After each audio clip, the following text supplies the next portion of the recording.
Alberte é enxeñeiro de montes pola Universidade de Santiago de Compostela, estudou na Escola Politécnica Superior de Lugo, é un exalumno,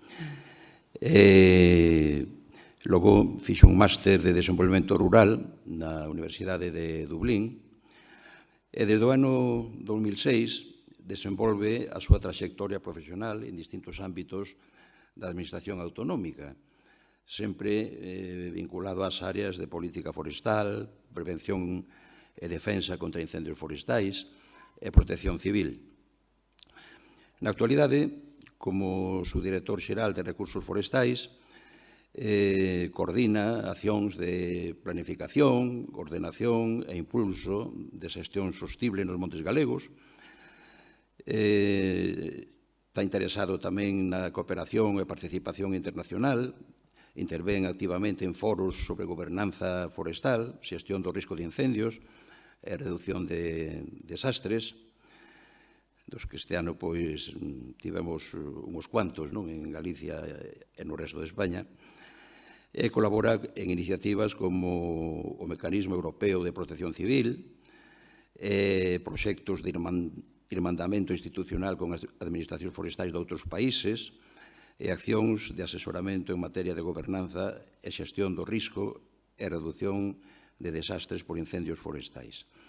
Hoxe, dado que a temática central destas xornadas é o sector forestal galego, retos, fortalezas e debilidades e o papel das frondosas, eu penso que non podía faltar esta conferencia sobre a estrategia para o fomento da xestión activa das masas de frondosas en Galicia, que é unha iniciativa precisamente da Consellería de Medio Rural, da Dirección Xeral de Planificación e Ordenación Forestal, na que traballa, na que está precisamente Alberte. El nos vai a falar, desa estrategia e das iniciativas e incentivos que actualmente se están poñendo en marcha ou veñen xa funcionando sobre as frondosas, tanto sobre o Inventario Forestal Continuo de Galicia nos dá unhas cifras de 600.000 hectáreas de frondosas. Temos masas de rexeneración natural, algunhas plantacións, e desde a Consellería, desde a Dirección Xeral de Montes, vamos chamar, se incentiva un pouco a aplicación de silvicultura a esas masas de rexeneración e tamén a creación a través de plantación de novas masas ou de novas plantacións de frondosas. Así que lle damos a palabra a Alberte. Moitas gracias pola presentación, profesor. Como el mencionou, son un alumno do profesor Rigueiro.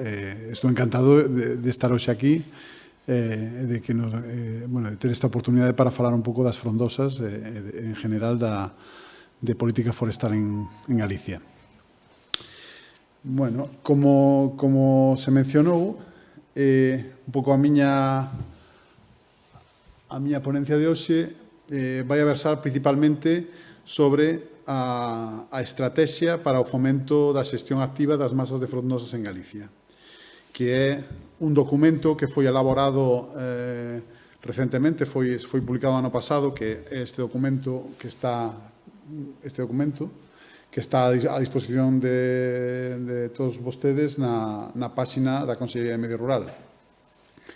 É un documento derivado do Plan Forestal de Galicia, que marca, entre outras, que a Xunta vai a facer estrategias, digamos, especializadas en grupos de especies. Por exemplo, este sería a segunda estrategia. A primeira versa sobre o castiñeiro, e está en preparación outra sobre as coníferas, que están de moita actualidade pola por dúas cousas, polos datos recentes que temos do Inventario Forestal Continuo de Galicia e tamén por un problema fitosanitario que é derivado dos fungos que conocemos como bandas, as bandas vermella e a banda marrón. Pero, hoxe do que vamos a falar é da estrategia para o fomento da xestión activa das masas de frondosas. Un pouco a miña intervención vai a recorrer estes puntos. Vou a tratar de poñer un pouco de luz sobre o contexto e a motivación da estrategia da xestión activa das masas de frondosas. Logo, vou a falar máis en detalle deste documento de planificación. E logo vamos a ir un pouco a cuestións máis concretas, como poden ser as ferramentas que actualmente está poñendo en marcha a Xunta de Galicia para implementar esta estrategia, e máis en concreto a política en materia de agrupacións forestais de xestión conxunta, que logo entraremos máis en detalle. E, por último, faremos un pouco un resumen cas conclusións e os aspectos clave que eu considero que se deben ter en conta no ámbito da estrategia das frondosas. O contexto deste documento é, basicamente, que Galicia é un mosaico forestal dominado por frondosas, por coníferas e por eucalipto. As frondosas é parte fundamental da paisaxe de Galicia. Históricamente teñen sido un tipo de ecosistema que dou sustento desde tempos moi antigos a poboación. E é un tipo de bosque moi querido en Galicia, que en comparación quizás co de coníferas e eucaliptos é, digamos, unha das nosas señas de identidade, as fragas e os soutos e calquer tipo de bosque que teña que ver cas frondosas. Tamén hai que falar do valor ambiental, o económico e social das frondosas. As frondosas, aparte de ser parte da identidade de Galicia, tamén ten un potencial económico importante que vai a ser un pouco dos eixos vertebradores desta estrategia. Ver como, aparte de coidar estes bosques, como vamos a facer que sean, de alguna forma, sostibles económicamente. E, por suposto, o valor ambiental que sempre se supón cando traballamos con ecosistemas. Esta estrategia, como xa mencionei, encaixa dentro do Plan Forestal de Galicia, que é unha revisión do plan do 92, foi feito público no ano 21, o plan, o documento de política forestal de consenso que temos que desenvolver hasta o ano 2040. Aí, entre outras cousas, se fala de que a Xunta debe ter un compromiso cas frondosas e un dos primeiros pasos que se debe dar é un pouco a estrategia a que vimos a falar hoxe. E, por suposto,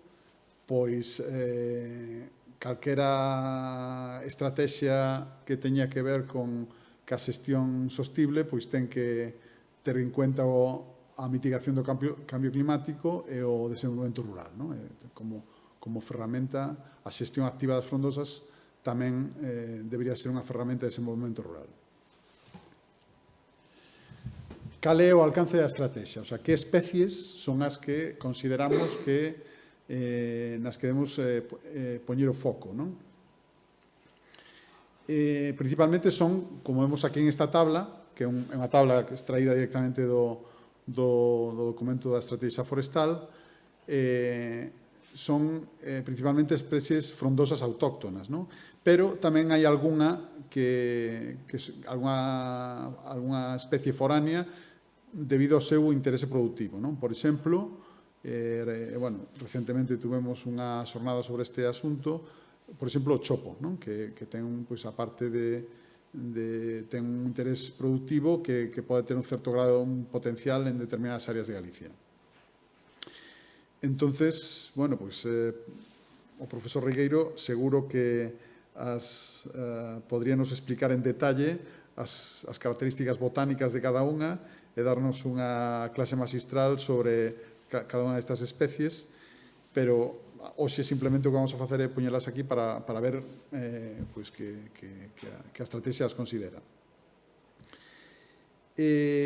Por outra parte, entre as especies obxecto da estrategia non está o castiñeiro pola cuestión que mencionamos antes, porque hai unha estrategia individualizada para esta especie, non? Como vai haber tamén pois, nos próximos anos para as coníferas, non? Esta estrategia se chama Programa Estratégico do Castiñeiro e da Castaña e foi publicada no 22, non? O Programa Estratégico do Castiñeiro e da Castaña foi publicado no 22 e a Estrategia para as Frondosas é do ano 24, non? Probablemente entre os anos 26 e 27 teremos a que versa sobre coníferas. Que tipo de formacións están contempladas na estrategia? Pois tanto as naturais como as plantacións, por exemplo, para madeira de calidade, e tamén hábitats de bosque próximos, con pouca intervención do ser humano, non? Bueno, a estrategia, unha das primeiras, dos primeiros apartados, fai un estudio un pouco da situación, un diagnóstico da situación actual.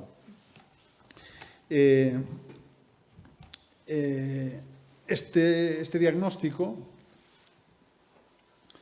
un dos principales puntos é un pouco falar de cal é a superficie que dedicada a frondosas en Galicia, non?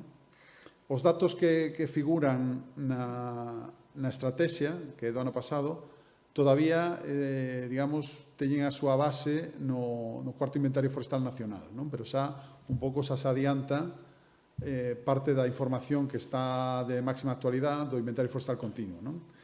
Entonces, mostra dá unha cifra que está basada no mapa forestal do Inventario Forestal Continuo do ano 23, que é 617.000 hectáreas, non? Nas que estarían representadas todas as especies de frondosas que mencionamos, non? Na figura poden ver un pouco algunhas das imaxes que figuran na estrategia, non? Por exemplo, nesta parte superior vemos a distribución do carballo e do cerquiño, non? A esquerda, a súa... A ver, es que non me líe. A esquerda estaría a distribución do carballo, non? Que está, como poden ver, pois, con amplia distribución por toda Galicia, e na parte dereita estaría a distribución do cerquiño, do Quercus pyrenaica, que está máis concentrado na zona oriental de Galicia e tamén na parte sur, non? Nas áreas un pouco que teñen unha influencia máis mediterránea e menos atlántica, non?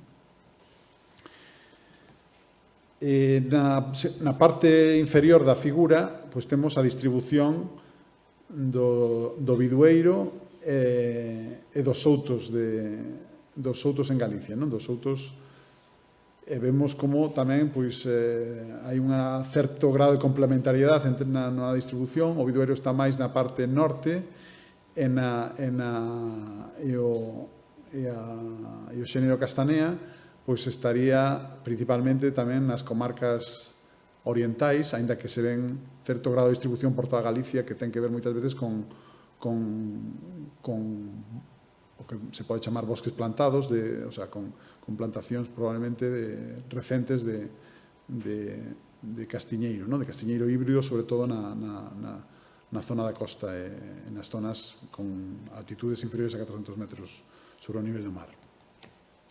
Entonces, un pouco en síntesis, distribución por toda Galicia das frondosas, unha superficie importante, 617.000 hectáreas supoñen o 10% da superficie total de Galicia, que son 3 millóns de hectáreas, e importante recurso natural, económico e social, as frondosas, non? É algo que temos, bueno, logo entraremos un pouco máis en detalle, pero quizás a primeira impresión é que temos marxe de recorrido para mellorar a súa xestión. Predominan as parcelas pequenas, tamén isto é algo moi conocido, a problemática do minifundo en Galicia, e este teselado de pequenas parcelas moitas veces teñen limitacións legais para os aproveitamentos forestais, non? Podemos falar de condicionantes un pouco técnicos, como poden ser pois a pendiente ou as condicións un pouco do terreno, ou condicionantes legais que poden ser a súa proximidade a cauces ou a presencia de frondosas en áreas protegidas, espacios naturales protegidos ou rede natura, ou condicionantes que teñen que ver con patrimonio cultural, como pode ser pois, a existencia de mámoas ou a proximidade ao Camiño de Santiago. Non? Toda esa panopla de limitacións tamén vai, logo falaremos un pouco máis avanzada na ponencia, fai que as condicións para o seu aproveitamento teñan pois un certo grado de limitación. Non?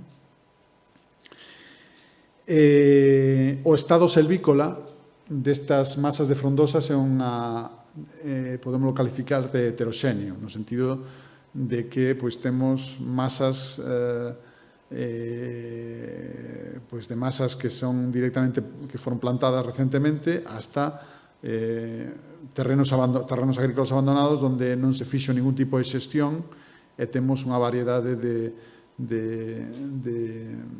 un pouco de fisionomía de arbolado pois moi diferente, non? Isto tamén vai a ser un hándicap á hora de plantexar unha estrategia para a xestión activa das frondosas. Falando dos aproveitamentos da situación actual,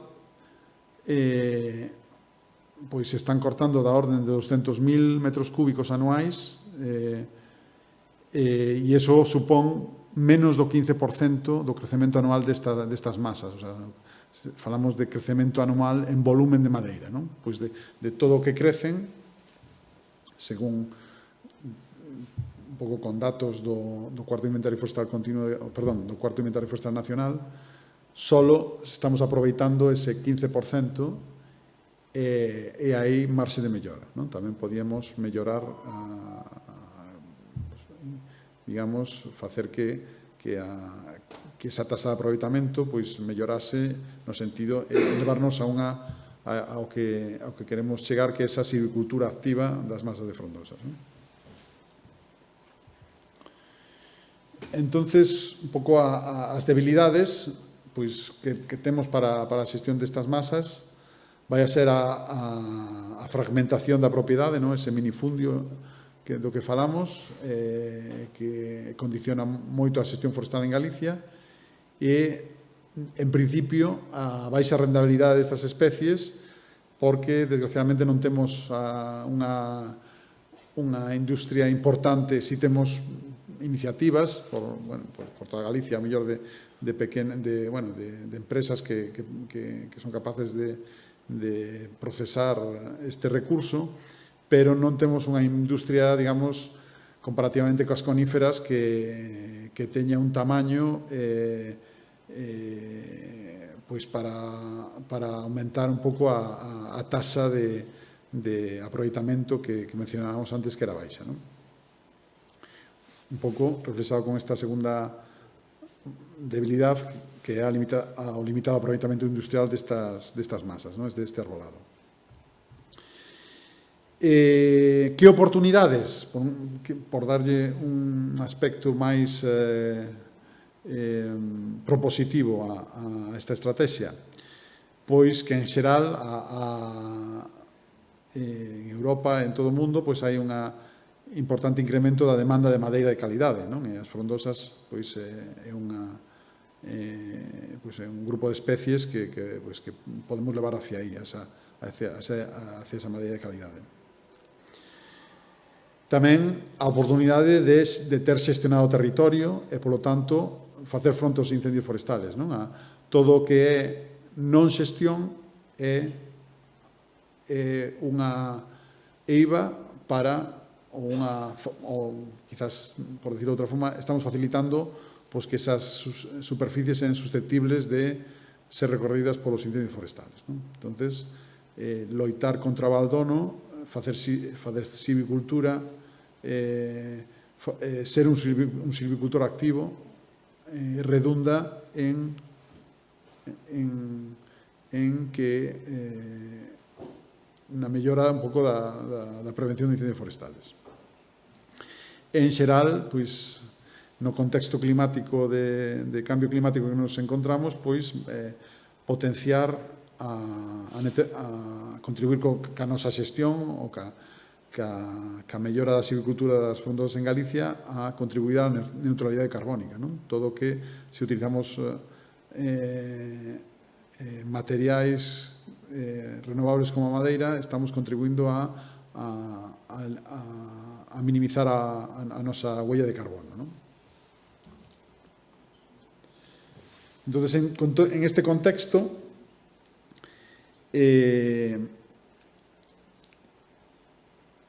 un pouco os 4 obxectivos da estrategia son incrementar a superficie e a calidade das masas de frondosas, quizáis máis que superficie é a calidade, o sea, temos un montón de masas con as idades relativamente novas, quizás entre 10, 20, 30, 40 anos, que moitas delas que proveñen de resinado natural, de terrenos abandonados, e en ese tipo de superficies temos que incidir e mellorar a calidade desas masas. Facer selección desas árbores, reducir a competencia das árbores de porvir, facer silvicultura en xeral, mellorar a estructura da masa para que sean ecosistemas máis resilientes. Entonces, esa é un dos grandes obxectivos desta estrategia.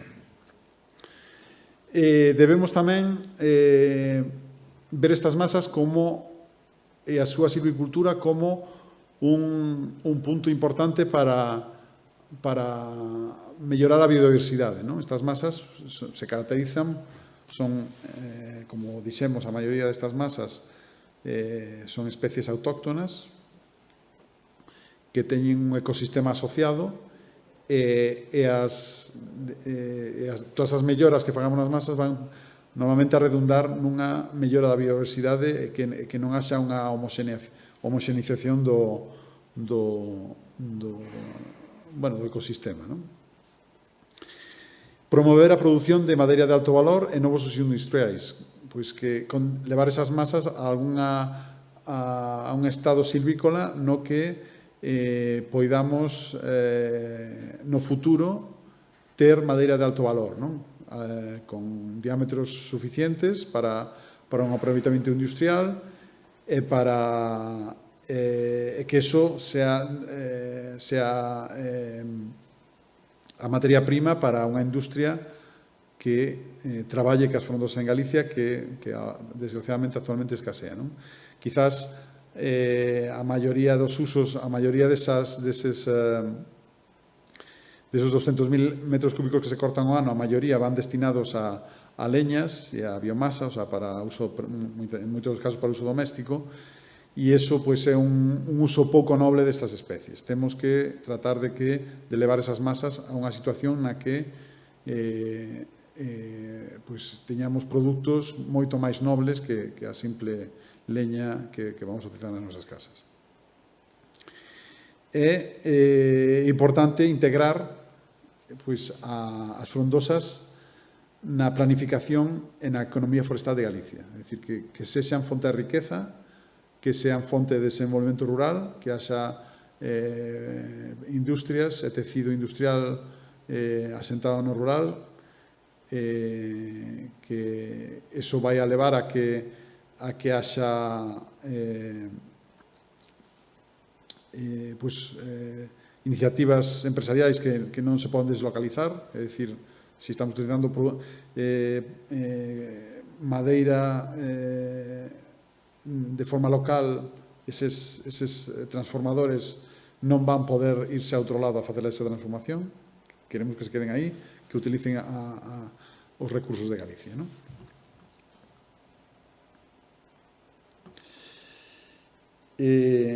Bueno, entonces un pouco para buscar no plazo do 2040, que é o plazo que establece o Plan Forestal de Galicia e por ende tamén a estrategia das frondosas, a estrategia márcase cinco eixos estratégicos, ¿no?, nos que a Administración de Galicia propón traballar para mellorar un pouco a silvicultura das frondosas, ¿no? O primeiro eixo ten que ver con coñecemento e formación. Unha das situacións que nos encontramos día a día é que os forestales en Galicia pois nos falta experiencia sobre o manexo destas masas. É algo que o vemos día a día.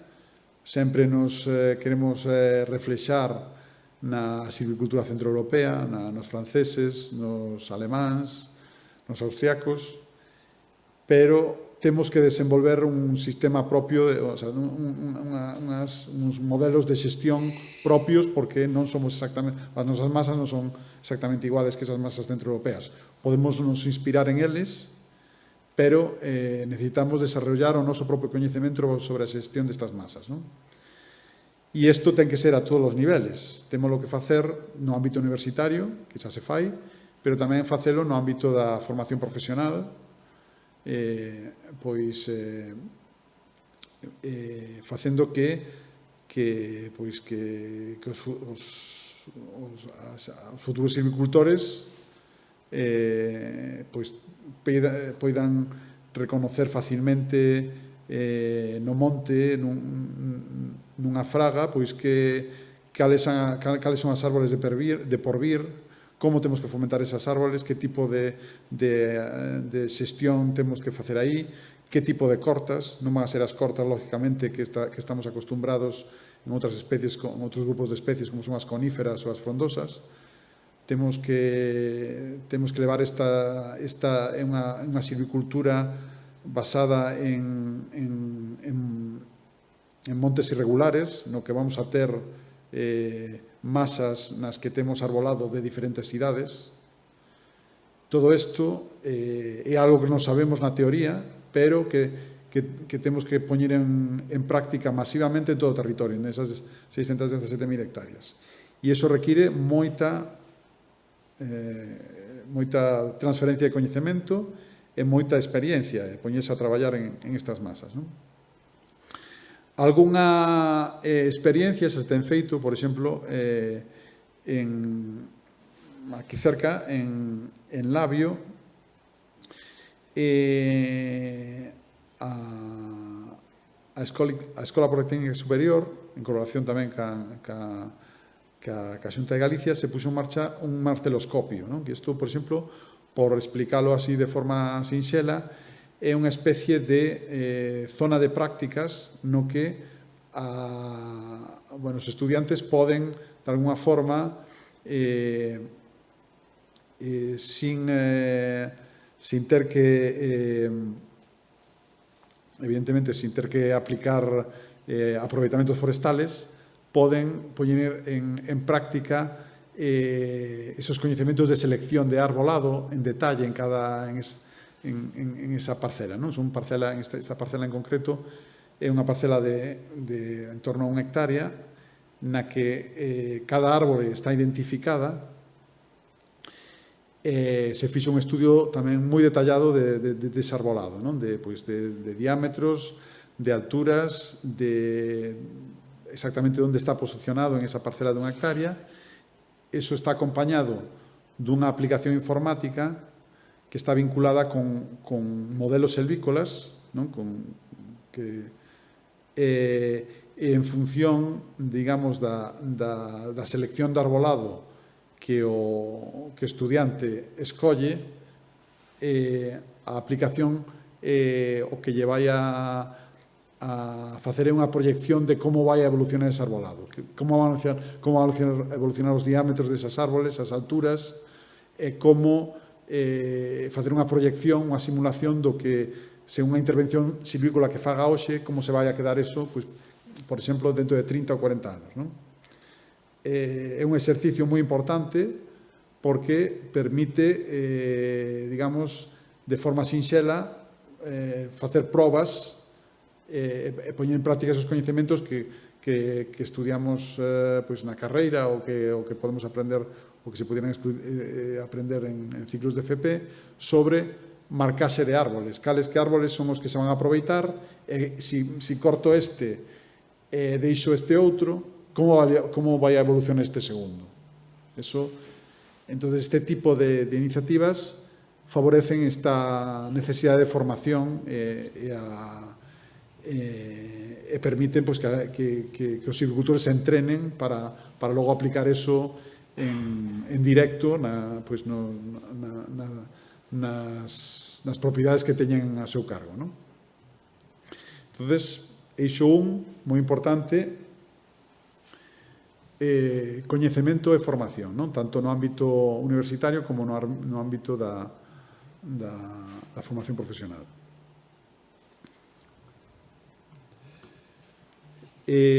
O eixo 2 da estrategia fala de mellora xenética e dos materiais forestais de reproducción.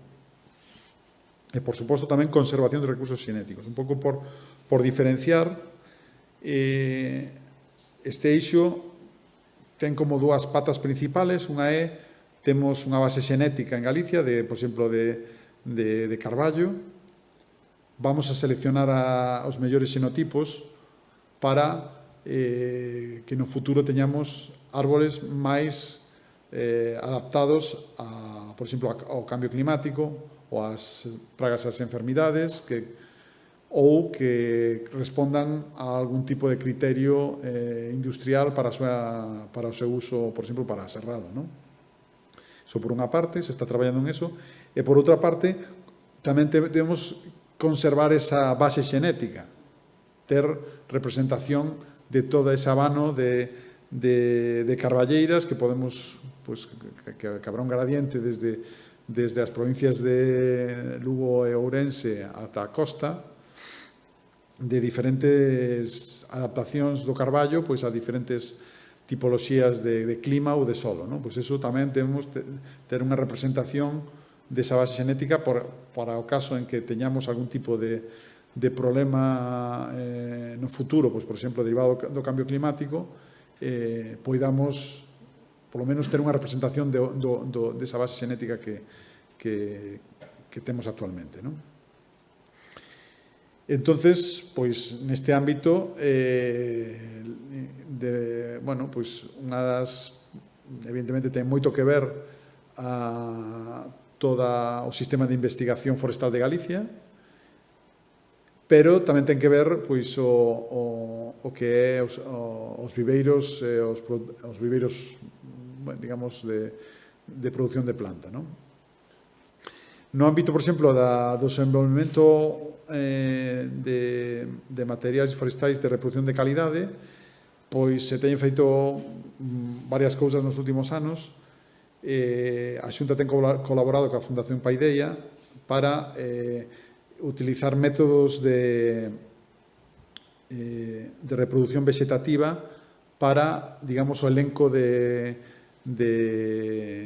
xenotipos que se teñen xa estudiados, tipoloxías de arbolado que para ter clons deses árboles para reproducir hortos de semente. O sea, un pouco por aclarar o que é un horto de semente, é unha selección, o sea, o primeiro que en calquer exercicio de mellora xenética forestal, o que se fai é, vamos ao bosque, vemos cales son as mellores árboles, recollemos material desas árboles e as levamos a un ambiente controlado, a unha horta na que as plantamos todas, temos representación de todas desas mellores árboles que identificamos no campo e con eso tratamos de mezclar esos xenotipos para ter semente de mellor calidade, non? Eso é un proceso totalmente, digamos, desde un punto de vista tecnolóxico moi fácil, pois é recoller semente, o sea, ir ao monte e ver cales son as mellores árboles, seleccionalas, lógicamente con moita estadística detrás e moito análisis para que todo isto sea representativo. A levamos a unha parcela, as plantamos ali e logo esperamos a que eso fructifique pois cos anos, non? Pero para poder facer, unha vez que temos esta parcela, se queremos reproducila en outros sitios, unha forma sinxela é facer copias desos árboles que nos levamos a ese sitio, a esa horta de semente. Entonces, esta iniciativa de facer copias é facer un clon, non? Isto é o programa que se levou a cabo ca Fundación Paideia, non? Facer copias desas mostras representativas en este caso foron de Carballo e de Bidueiro e ademais se puxo a punto unha metodoloxía para facelo que non había aquí en Galicia, non había especialistas en esta materia, non? Este proceso de mellora xenética e de conservación de recursos xenéticos se está levando a cabo. Lóxicamente, corre máis en especies máis productivas, como poden ser os piñeiros, as coníferas, e vai un poquinho máis despacio pois nas frondosas, non? En concreto, pois, o mellor no bidueiro, no castiñeiro, perdón, no bidueiro e no carballo. No castiñeiro, pois xa, como era tamén unha especie que ten moito interese económico en Galicia, pois este esforzo de melloras xenéticas se fixo fai moitos anos e agora mesmo temos froitos de todo eso, non? De especies, clons adaptados a Galicia, resistentes a determinadas enfermidades e que están totalmente integrados na silvicultura do castiñeiro en Galicia, non? Os híbridos de castiñeiro europeo con castiñeiro asiático que son digamos, resistentes a tinta, é o que se está plantando na maioría das parcelas pois das provincias de Pontevedra e de Coruña ou zonas baixas de menos de 400 metros, non? Este esforzo xa se fixo e ten que ver con todo estes programas de mellora xenética, non? Isto, pois, debemos ir especie por especie tratando de mellorar os aspectos de cada unha delas, non? Os eixos 3 e 4 serían os eixos, digamos, máis vinculados á propiedade, non?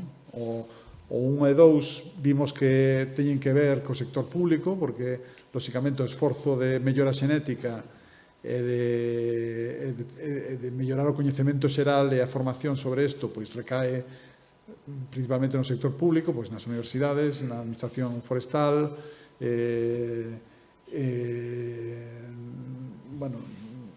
nos recursos educativos en xeral, pero a parte dos eixos 3 e 4 que xa se basa en xestión activa, ten que ver con que os propietarios de parcelas con frondosas de alguna forma a vexan como un recurso e actúen en elas. Isto é digamos, quizás esta é a principal necesidade que temos en Galicia e onde temos que poñer máis a carne no asador. Aquí, pois, temos que falar de axudas públicas, subvencións para a reforestación, trascorta e silvicultura de frondosas. Temos que falar de proxectos de valorización da madeira de frondosas e temos que falar tamén de promoción de usos como a produción de cogomelos, o silvopastoreo ou as leñas, mellorar a industrialización deste recurso de Galicia de cara á leña e a biomasa.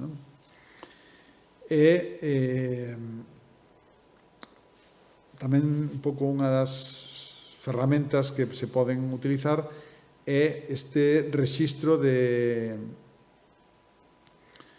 masas de frondosas autóctonas, que se puxo en marcha fai uns anos, unha iniciativa para que os propietarios forestales teñen un recoñecemento por parte da Xunta de que son xestores de masas de frondosas. Iso, en xeral, nas liñas que actualmente se están levando a cabo pola Consellería de Medio Rural, se apoia prioritariamente a estes propietarios que teñen inscritas as súas masas en este rexistro de masas de frondosas autóctonas. En xeral, é un rexistro que pide superficie de frondosas de máis de 15 hectáreas con as características que teñen que ver con que estén unhas etapas que non sean meros regenerados, que se teamos un arbolado con unha estructura e un bosque de frondosas. Este rexistro actualmente, non me sei o dato de memoria, pero creo que poñía eran en torno a 4.000 hectáreas, aquí, non quero dicir unha mentira, sí, 4.100 hectáreas, e vai medrando pouco a pouco. É un síntoma de que hai propietarios que están interesados nas súas masas e que queren xestionarlas activamente. É unha boa oportunidade para empezar por aquí, para logo, se alguén da sala necesita ou ten unha iniciativa de poñer en marcha, ten algunha parcela ou ten algunha superficie con frondosas, quizás o ideal sería asociarse cos seus veciños ou cos seus tratar de empezar por inscribila en este rexistro de masas de frondosas autóctonas. Entonces, un pouco por cerrar esta parte dos eixes 3 e 4, de dinamización dos aproveitamentos e a xestión activa, o que se pretende é a parte de aproveitamentos. Aquí non estamos falando solo de madeira, tamén queremos falar de outros aproveitamentos do bosque, como mencionábamos aí, silvopastoreo, cogomelos, por exemplo.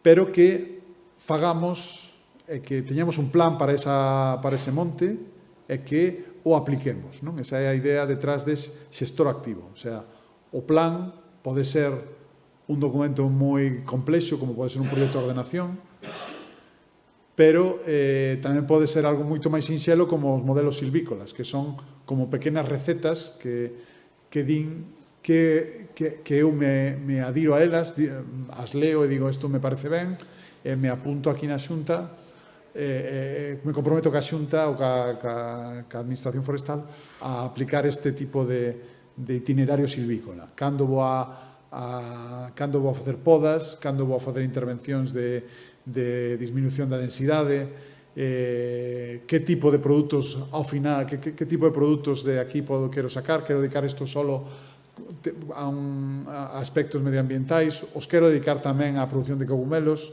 quero producir madeira de alta calidade, quero producir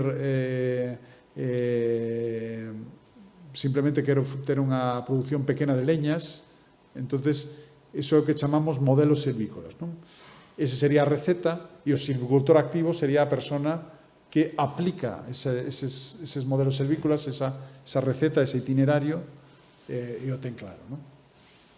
Entonces, aquí é onde temos máis marxe de mellora. Aquí é onde temos que incidir, non? Por iso, logo falaremos das ferramentas que pon en marcha a Xunta para mellorar esta xestión activa das masas de frondosas.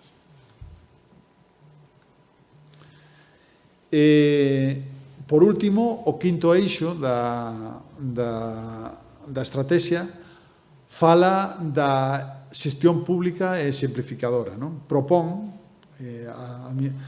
a Administración, o Consello de Medio Rural ten profesionais que saben de silvicultura, entonces ten superficies que xestiona a través desos convenios e consorcios principalmente con comunidades de montes veciñas de Mancomún. Entonces, a estrategia dalle un mandato á Administración Forestal para que poña en marcha montes de frondosas como exemplo para facer esa divulgación e para poñer en práctica ese coñecemento que debemos mellorar no ámbito da xestión das frondosas, non? Entonces, pois propón que se fagan montes modelo, que se aplique esa xestión activa basada en planificación en montes públicos e baixo contrato de xestión, e que non só teñamos en conta usos deses montes para a produción de madeira, sino tamén como fomento da multifuncionalidade a diversificación das producións desas masas, non? É importante decir aquí que leva xa, un tempo en tramitación un contrato de xestión pública que quere vir a sustituir aos antigos convenios e consorcios que tiña a Administración Forestal cos propietarios, no que se lle dá moito peso á xestión das frondosas. O sea, o futuro contrato vai a enfocarse principalmente a Xunta vai un pouco a asinar este tipo de contratos con propietarios que teñan montes con frondosas ou con unha presencia significativa de frondosas, porque é donde, desde o punto de vista público, debemos incidir. O sea, as outras especies, máis ou menos, pues hai un sector privado forte que as está apoiando, non? Por exemplo, as coníferas, dentro cos seus problemas e cas súas situacións agora derivadas pois de problemas fitosanitarios, pero hai un sector detrás sector privado que inviste en elas. O sea, hai propietarios privados que plantan pino, e, lógicamente, nada que decirse do eucalipto, que é un sector que totalmente, lógicamente, financiado con financiación privada, non? Pero, a parte das frondosas, necesita máis apoio do público porque as inversións e os investimentos sempre son a máis longo plazo que estes outros grupos de especies, non? Entonces, aquí é onde este contrato quere incidir. Este contrato de xestión pública quere facerse, a Administración Forestal debe facerse cargo de bosques de frondosas que teñan pois unha necesidade de investimento para mellorar a súa rentabilidade, non?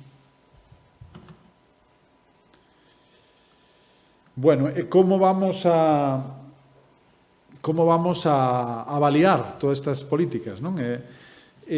Como a estrategia está vinculada, a estrategia das frondosas está vinculada ao plan forestal, o plan forestal xa nos di como se vai a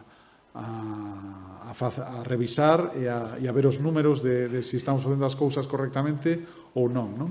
O Plan Forestal ten 130 indicadores, entre eles hai unha decena, polo menos, que teñen que ver con frondosas.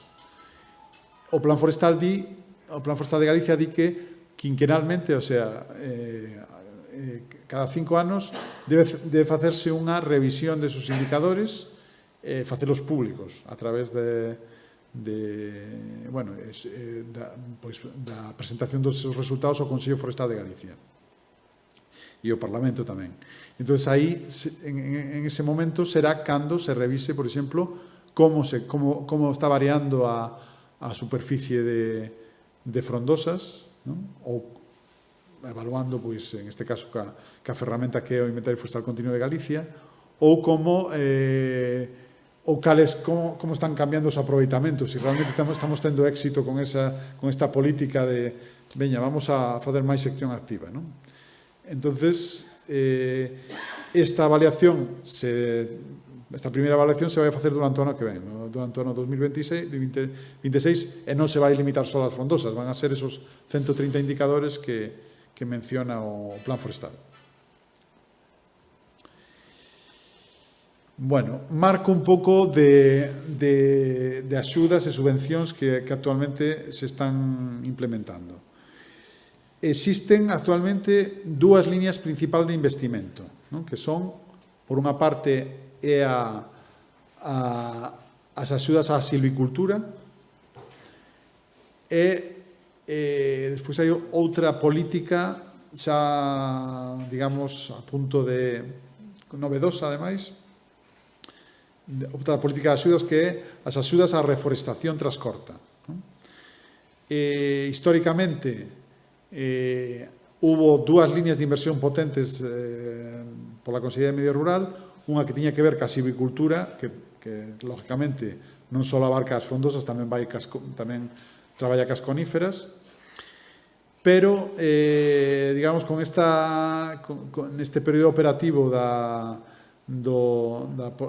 política agraria común se está poñendo en marcha unha nova línea que é a reforestación transcorta, que antes non había. Antes se axudaba a forestación de terras non agrícolas, as primeiras forestacións de terras non agrícolas, pero o ano que ven, si todo vai ben, habrá unha convocatoria de reforestación transcorta. E aí teñen cabida, lógicamente, as frondosas, non? Vai haber axudas para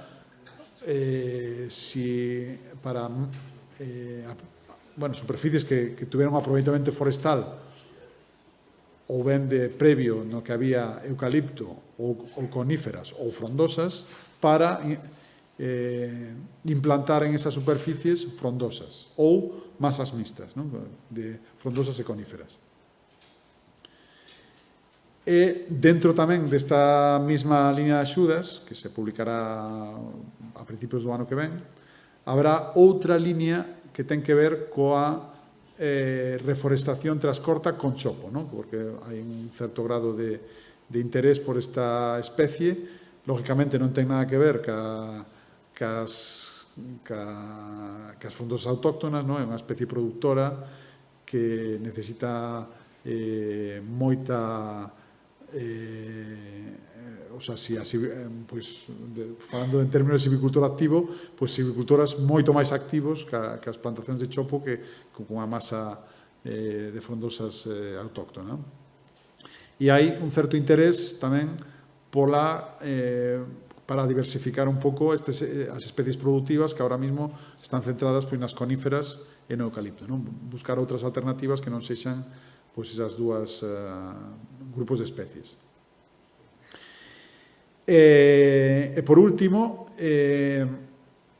estarían as axudas á forestación, que esas son as axudas clásicas de forestación, de primeira forestación, e que cada vez van a ter menos importancia, porque, bueno, pois un pouco a idea detrás do Plan Forestal e da política forestal en Galicia é que non necesitamos ter máis masas máis superficie nova de arbolado, o que necesitamos é coidar o que hai, coidar o que hai, coidalo ben, creo que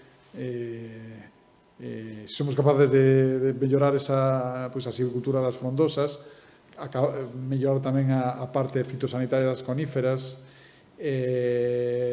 regular correctamente o eucalipto, pois estaremos facendo unha política forestal fantástica, non? Pero sempre hai que, con unha perspectiva de anos, non? Isto non se fai da noite á mañá. E un pouco por acabar con esta diapositiva, falar pois da parte da silvicultura de frondosas, que dentro da silvicultura de frondosas, desas liñas de silvicultura, hai tamén unha parte específica para o castiñeiro, non? Como especie fundamental tamén nos aproveitamentos e na silvicultura en Galicia, non? Aí hai dúas líneas, hai unha de plantación de silvicultura en novos soutos, e hai outra línea de rehabilitación de soutos vellos de castaño. Esa é unha convocatoria que xa ten recorrido do ano pasado, e este ano vai a volver a haber unha convocatoria nos mesmos términos con as mesmas liñas, coníferas, frondosas e as dúas liñas de castiñeiro. E, estos son as axudas de investimento, non? O que vai ao territorio directamente, pero quería aproveitar a oportunidade para falar dun tema que é clave, que é transversal, pero, lógicamente, tamén ten que ver ca mellora, ca silvicultura activa das frondosas, que é superar ese minifundio e ir a unha silvicultura máis cooperativa na que os propietarios forestales poñan un proxecto en común e o apliquen, non? E o éxito deste documento e o éxito do Plan Forestal de Galicia está íntimamente relacionado con que superemos ou de alguna forma seamos capaces de dar algún tipo de solución ao minifundio e a estrutura de propiedades. Se non conseguimos cambiar esta dinámica, vamos a ter máis difícil lograr os objetivos que nos estamos propoñendo, ao mellor co Plan Forestal de Galicia ou que esta estrexa das frondosas, non? É unha pedra filosofal para a silvicultura en Galicia, non? Acudir e mellorar o tamaño da xestión forestal en Galicia, non? Temos a sorte de ter os montes veciñais en Mancomún, pero nos queda unha parte moi importante do territorio que é propiedade privada romana, na que hai pequenos propietarios, e eses pequenos propietarios teñen que agruparse, teñen que cooperar e poñer proxectos en común. Que fai a Xunta? Isto sei que é polémico e parece a veces que é unha cuestión, normalmente o primeiro que se fala é, isto é moi difícil, non? Isto somos moi individualistas, eu xa o intentei e non o conseguín, pero eu me nego a desistir deste tema, porque é un tema fundamental.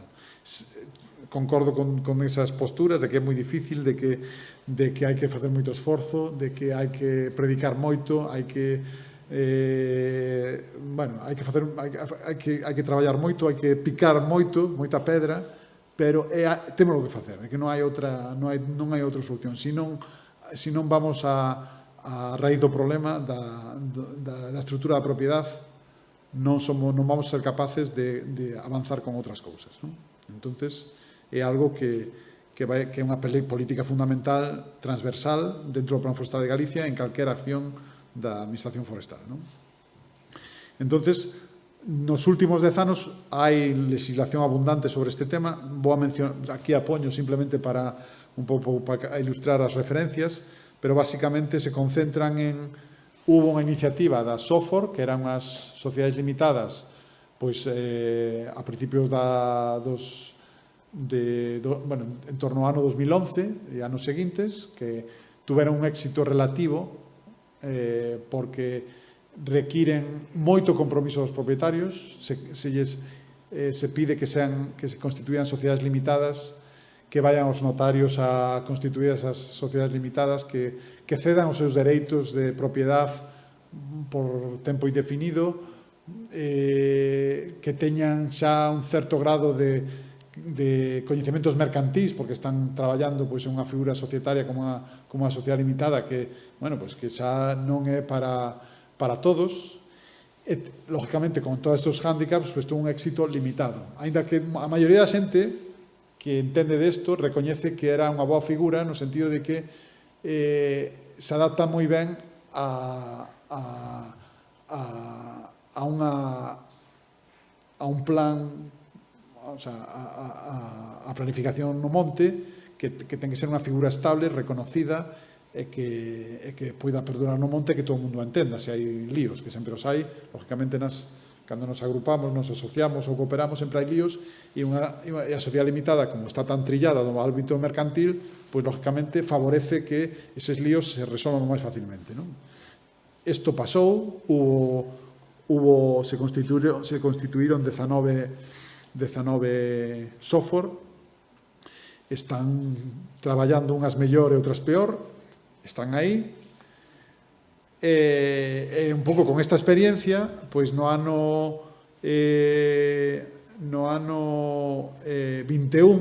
eu creo, bueno, en torno aí, a principios desta década, se lle dou unha volta. Entonces, a idea foi flexibilizar. Veña, o que non vamos a poder facer é que todo o mundo monte software, porque isto é moi difícil. A xente non está preparada para isto. Vamos a intentalo con un enfoque basado en un proceso. Vamos a empezar por agrupacións sencillas, nas que vamos simplemente a poñernos de acordo pois xente da mesma parroquia ou do mesmo concello. Vamos a intentar, a través dunha asociación sin ánimo de lucro, que é unha cousa sencilla de constituir, non temos que ir ao notario, con facer uns estatutos, máis ou menos alguén que sepa que fan uns estatutos, se vai ao registro de asociación, se os inscriba e pida un NIF, con eso constituímos uns órganos sencilliños, unha asamblea, unha xunta directiva, e con eso vamos a empezar a traballar. Se hai alguén que dentro da parroquia que teña unha capacidade de unificar a xente, que sea capaz de poñer pequenos proxectos en marcha, pois vamos a confiar en esta persona. Esos son o que chamamos agrupacións básicas, que é unha forma sencilla de poñer en marcha un modelo de agrupación para logo empezar a crecer, e cando os propietarios teñan máis confianza mutua e teñan máis recorrido de traballo en común, podemos avanzar a algo máis en serio, que son as agrupacións territoriais, non? A principal diferencia entre unhas e outras é que as territoriais requiren cesión de terreos, o sea, é dicir, xa piden que eses propietarios forestales cedan a esta entidade, a agrupación territorial, polo menos 10 anos os terreos. Claro, isto non está xa ao alcance de todo o mundo, porque hai moita xente que decide, mira, eu de momento non estou preparado para ceder, olvidarme destas propiedades que me deixaron meus pais ou que me toca xestionar da familia ou que sea, non estamos preparados para deixalo. Bueno, pois, se non estamos preparados, vamos a ir ás básicas, non? Vamos a ir a esta forma máis sencilla, e xa iremos mellorando a nosa confianza mutua e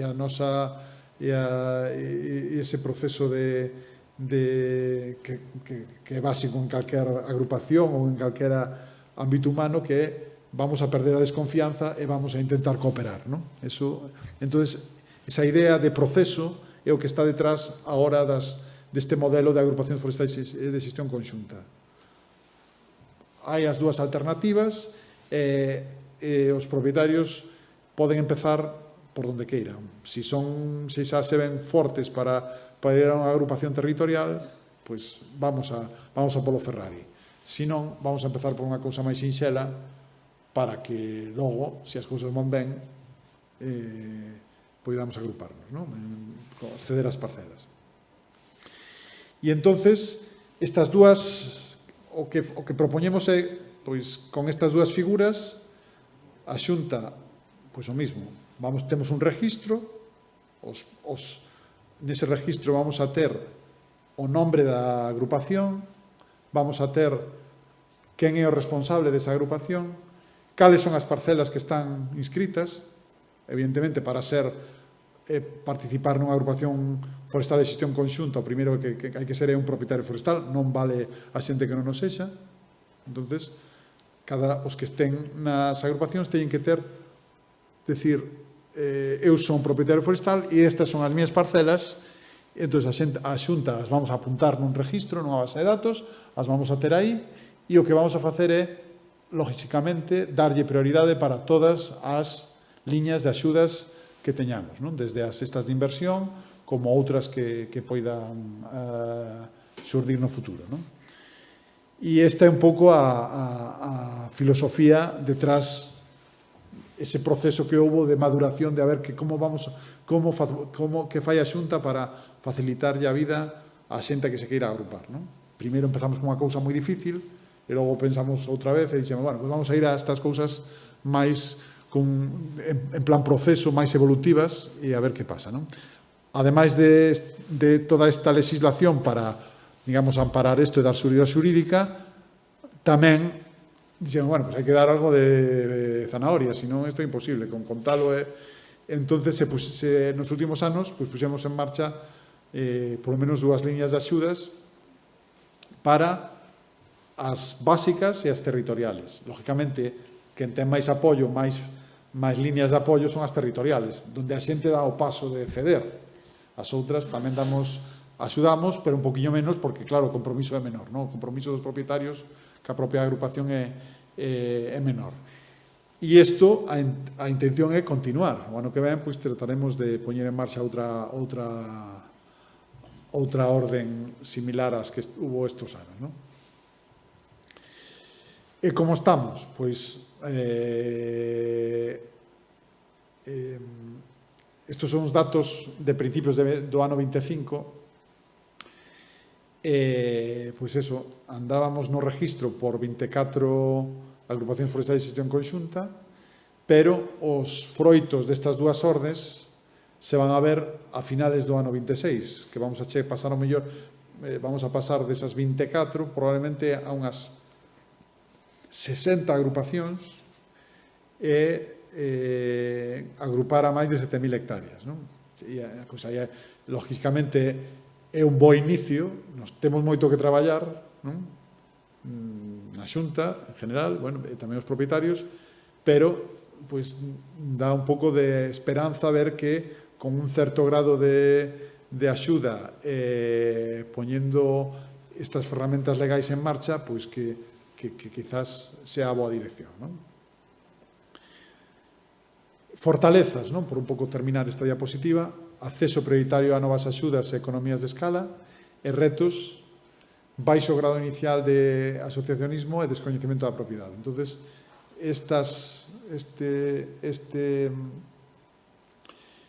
esta política de agrupacións de forestais de xestión conxunta debe incidir en estas dúas cuestións, non?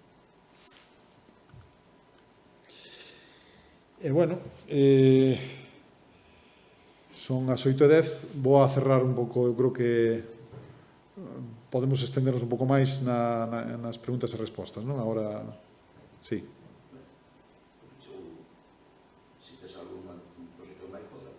Bueno, un pouco, en principio este era o que quería contar, podíamos... Veña.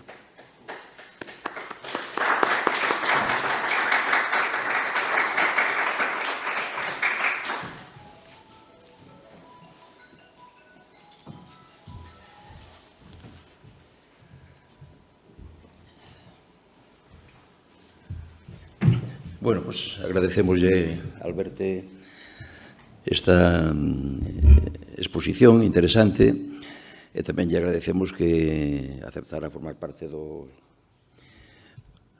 profesorado desta edición das Xornadas Luís Asorei. E pasamos ao turno de preguntas. Como sempre, os que nos están seguindo a través do YouTube do Servicio Audiovisuais da Diputación de Lugo poden facer as súas preguntas a través do chat, se desexan facelo. E aquí, pois, podemos tamén iniciar un coloquio, se alguén ten interés en preguntar algunha cousa.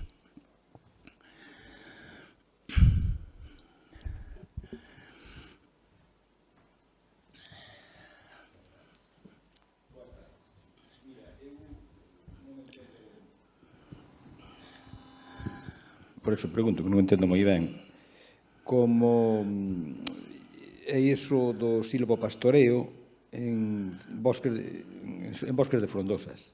Porque en bosques de frondosas non creo que sexa posible o silvopastoreo. Vamos a ver, un bosque de frondosas non produce biomasa en sotobosque ou por debaixo das frondosas para a alimentación de cabras ou de ovellas ou de cuellos ou do que queiramos.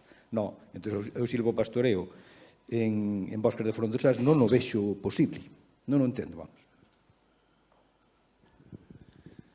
Bueno, non son especialista en silvopastoreo en frondosas, pero quero decir que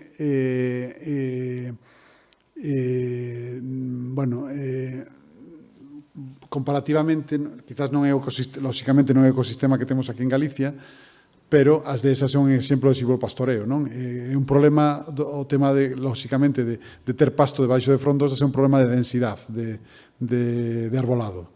Entonces, se queremos ter ese tipo de produción, temos que reducir moito a densidade, temos que chegar pois nas nosas carballeiras a unha situación na que se parezcan as dehesas, ou algo así, non? É un pouco, esa é o enfoque. Cando falamos de bosques, estamos pensando en bosques pois con fracción de cavidade cuberta pechada, no que non entra a luz, pero tamén podemos ver, o sea, eu considero tamén como parte dos sistemas forestales as dehesas, ou, bueno, pois aquí en Galicia hai iniciativas e tuvemos algún tipo de orde de axudas, en concreto no Concello da Veiga, donde hai algúns propietarios que teñen gando e están utilizando pastoreo baixo cerquiños. O que fixeron foi reducir moitísimo a densidade, lóxicamente, desas masas, non? E ten un interés tamén, lóxicamente, paisaxístico, non? Ter ese tipo de masas. Pero, bueno, lógicamente non vai a ser o fuerte noso. Iso vai a ser, pois, en algúns sitios de Galicia e, lógicamente, con xente detrás que queira producir, que teña gandería de carne, non? Non dese estilo. Non sei se contestei a pregunta.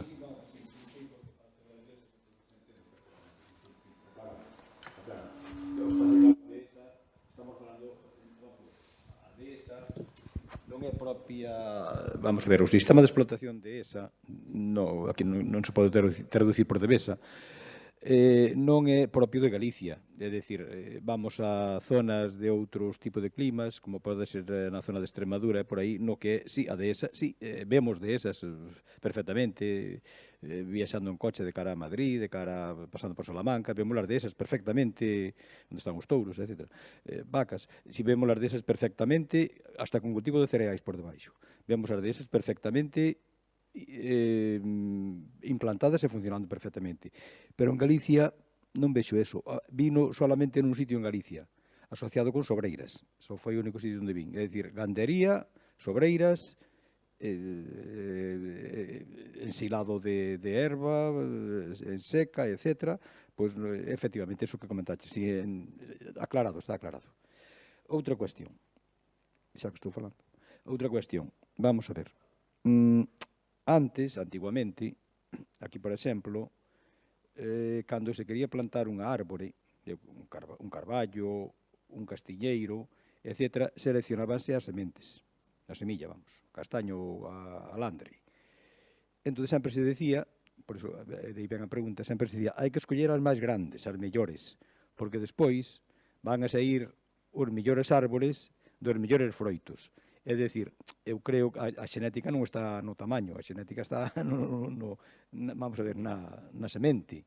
É dicir, que máis dá un alandre grande con alandre pequena, se é do mesmo carballo, para que nazca outro carballo e se reproduzca. O carballo non vai a ser mellor, é o que digo eu, non vai a ser mellor por ser dun alandre grande que por ser dun alandre pequena, sendo do mesmo carballo.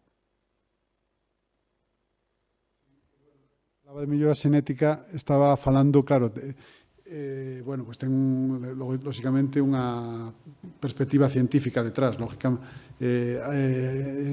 ten que ver con un estudio de campo no que se seleccionen as mellores árbores, lógicamente por uns caracteres que estamos buscando, por altura ou por pouca rama ou por rectitud do fuste ou por pouca cortiza ou por, bueno, se falamos de outro tipo de producións, pois lógicamente as variedades de castaña que existen foron unha mellora xenética de determinadas árbores que producían, pois, e logo pois, a súa expansión derivou en variedades de castaña, non? De púas de castaña. Eso, hai un método científico para facelo, non é, lógicamente non é alguén paseando polo monte, aquí me gusta este árbol, veña, me levo as landras e as reproduzco in vitro e logo as planto en outro sitio. Non? Hai un estudio científico pois con estadística, con moito traballo de campo, selección, ver como estamos en comparación, por exemplo, con outras partes de Europa, por exemplo, se é unha especie como pode ser o carballo, pois ver que tipo de alturas teñen en Francia ou en Alemania, e vemos se nós estamos chegando, se os árboles que queremos seleccionar están chegando aí a ese tipo de xenotipo ou non, o fenotipo, bueno, máis que... E iso é un recorrido, son, o sea, evidentemente, investigadores detrás vendo todo eso, non é alguén... bueno, hai un programa detrás, o sea, que é moitos anos, non, de traballo. Eso se fixo con algunhas especies aquí en Galicia, sobre todo na parte das coníferas, co piñeiro do país, se fixo algo tamén co radiata, se fixo moitísimo co castaño para o tema da tinta, e nas frondosas tipo carballo, bidueiro, estamos empezando, vamos moi despaciño, tamén hai que decirlo. Entonces, bueno, pues aí por eso un dos eixos fala de mellora xenética, sobre todo destas especies que mencionaba, non? Do carballo e do bidueiro, sobre todo. A mí non me parece nada fácil das agrupacións dos veciños. Eso tiña que ser promovido por o alcalde ou por alguén para xuntalos, poñelos de acordo, non me parece nada fácil, por non dicir casi imposible. Non son optimista por naturaleza, entonces...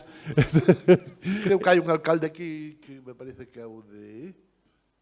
Bueno, un alcalde aquí da provincia de Lugo que está patrocinando... De Friol, sí, señor. Sí. Patrocinando eso que vai bastante ben. Eu son de Castro Verde, ali fixamos unha vez unha reunión e aquilo, pois, xa salimos dali. Nada, non se volveu a tocar o tema nunca máis. É difícil, o digo sempre, seguramente, pois, se alguna vez nos encontramos por aí, vai ser algo que, pero isto xa o dixeches, non é... É difícil, pero non é imposible.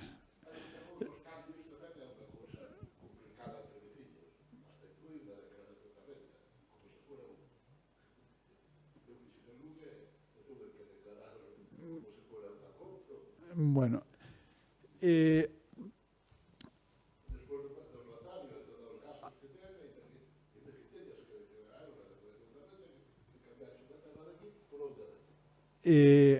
o tema, lógicamente, de reestruturación da propiedade, as permutas, todo isto, pois, ten moita dificultad porque entra o factor humano e o factor confianza entre as persoas, non? E iso, e cada vez hai menos, non? Pero o que hai que buscar é estrategias, eu aquí xa me vou a pasar á parte de que eu tamén non intento, xa, pois con familiares, amigos e cousas destas, non? Hai que pasar ás estrategias de ver como convenzo a esta persona para ponernos de acordo en algo. Entonces, se non ao mellor intentar facer unha reunión moi ambiciosa con todos os veciños do Concello é unha estrategia errónea. Ao mellor me teño que xuntar simplemente cos meus amigos que tomo os viños, que con esos máis ou menos algún deles son capaz de poñerme de acordo en algo. E se non consigo con esos, cos familiares, pois cos meus tíos, os meus primos, e non sei que, e vamos a empezar por xuntar os da familia e que teña un que fale en nombre de todos. E esas son as primeiras pasos que hai que dar, porque, claro, pasar de intentar facer unha agrupación forestal de xestión conxunta con xente que se conoce moi pouco, pois é moi difícil. Hai que ir por círculos de conocimiento. Empezar por os da familia, os irmáns, logo vamos aos primos e pouco máis. Se iso vai funcionando, e levamos varios anos e vemos que a cousa vai ben, xa virán outros que nos dirán, oi, logo non me podes coller as miñas. Ou ti pediches unha subvención para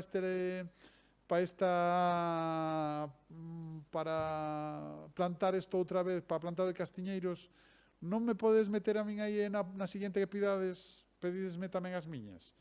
E ir empezando a crear un pequeno proxecto en común con pouca superficie. Non hai que buscar miles de hectáreas, hai que buscar decenas e aos poucos, porque senón é imposible. O sea, querer abarcar moitos de 0 a 100 non somos capaces. Entón, claro, por eso digo que non é moi difícil, pero non é imposible. Hai que cambiar o chip e hai que buscar sinergias ca xente que crees que confía en ti un pouco, se te queres poñer ti ao frente. E se non buscar a alguén que confíes, e di, ponte ti ao frente, e veña, eu confío douche a miña confianza para que a ver se faz algo con eso. E hai que empezar por aí, non hai máis... E a partir deses círculos pequenos intentar ir aumentando, pero tranquilos, sin correr, que estamos criando carballos, o sea que son moitas decenas de anos o que temos para poñernos de acordo.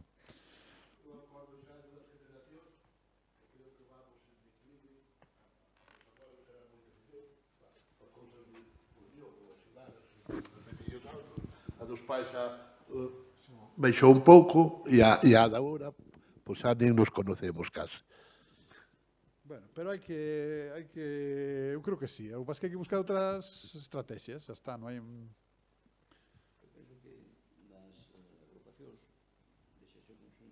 É moi importante que as que están poñéndose en marcha, estas primeiras, que funcionen ben, porque que sirvan un pouco de espello, non? Para os demais propietarios e que se den conta, bueno, de que é algo interesante, de que é a forma de conseguir superficies que poidan ser manexables,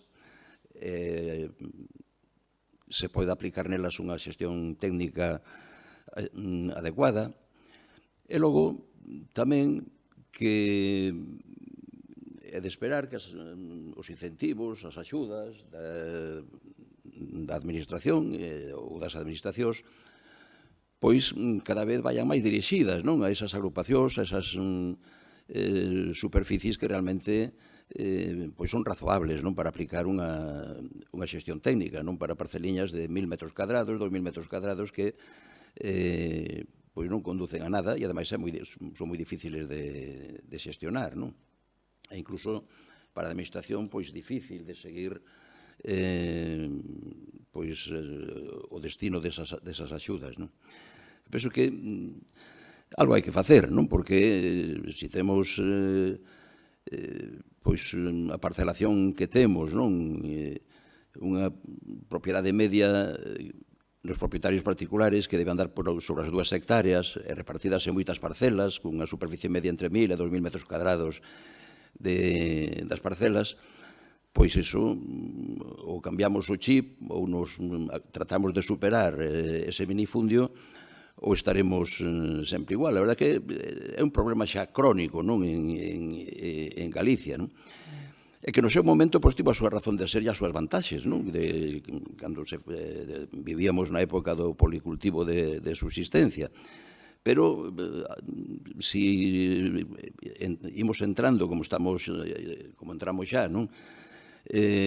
Por unha economía de mercado, pois eso realmente non se sostén, non? E a ver si desto vimos falando xa durante décadas, non? A ver si dentro de unha década, un par de décadas, pois realmente podemos decir que ese problema, pois está xa non totalmente solucionado, pelo menos que se avanzou de xeito importante, non? En relación coa pregunta que facía o comentario sobre os sistemas silvopastorais, non? Nos temos feito experiencias en sistemas silvopastorais con frondosas, non? Con castiñeiros, con carballos, tamén con eucaliptos, con piñeiros, non? Con bons resultados. O tipo de sistema silvopastoral que temos en Galicia que pode ser máis comparable, non? Con moitas reservas, o que é a desa, pois é o sistema silvopastoral con porco celta en soutos de castiñeiros. Bueno, eso, pois hai xa por Galicia varias experiencias non, xa varias empresas non? Que están funcionando e con bastantes bons resultados. Incluso o produto estrela do porco celta, que é o xamón, pois en algunhas catas pois sae moi parecido, incluso gana algunhas veces o ibérico. Os prezos están un poquinho máis baixos no do celta, pero bueno, teñen bons precios tamén o xamos do porco celta. E ademais, non solamente se fan en soutros de castiñeiros e a mesturas de castiñeiros e carballos, porque se queremos ter a calidade óptima do xamón é moi importante que os porcos nos 2-3 últimos meses de ceba consuman castaña, non a razón de 4 ou 5 kilos por animal e día, non? Porque iso proporciona o equilibrio óptimo entre os ácidos grasos, que é o que lle dá as boas características organolépticas ao xamón. Pero, vamos, en principio, eu penso que sistemas silvopastorais se poden establecer con calquer especie arbórea, non? Hai que ter en conta que, bueno, en función da idade, e tamén os animais que poden ser compatibles sin facerlle dano ao arboredo, estudiar ben as cargas gandeiras para evitar sobrepastoreo e infrapastoreo, pero, bueno, eu penso que é posible, non? Se consigue, por unha parte, reducir o risco de incendios forestais, por outra parte, incrementar o rendemento engadindo a produción de madeira ou a produción de carne. É unha forma tamén de fixar poboación no rural, non? Mantendo pastores ou persoas que lógicamente, se hai animais, hai que ter unha vixiancia máis seguida, máis frecuente, que se somente temos arboredo para a produción de madeira. Pero, eu, lógicamente, son un defensor dos sistemas silvopastorais porque levo máis de 30 anos traballando con eles, investigando sobre eles. Alguna pregunta máis? Pasácheme. Aí ali.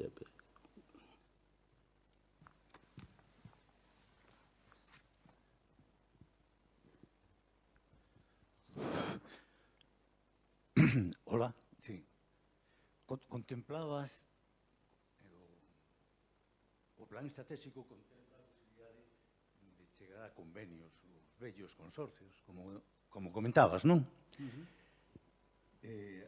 Acordeime desa posibilidade, oindo ao compañero, vistas as dificultades que hai para a asociación e demais, e existindo como existe esa posibilidade do convenio, pois deu-me a impresión de que pasabas tú un pouco por riba dela, non?